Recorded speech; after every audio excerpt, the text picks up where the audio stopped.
देशातील प्रत्येक आईचा अपमान हे काँग्रेस इंडीची कुसंस्काराचं प्रमाण आहे. बिहारमध्ये काँग्रेस आरजेडी यांनी भर सभेत व्यासपीठावरून पंतप्रधान नरेंद्र मोदीजींच्या दिवंगत मातोश्रीबाबत अश्लाघ्य आणि अपमानास्पद शब्द वापरले.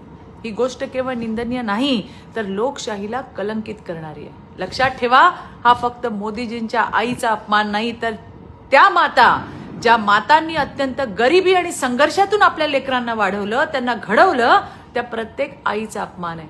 एका गरीब आईचा मुलगा आज देशाचा प्रधानमंत्री झालाय हे सोन्याचे चमचे घेऊन जन्माला आलेल्या राहुल गांधी आणि तेजस्वी यादव यांच्या पचनीच पडत नाही. आणि म्हणूनच हताश झालेल्या या टोळीने अत्यंत घृणास्पद राजकारण करायला सुरुवात केली आहे.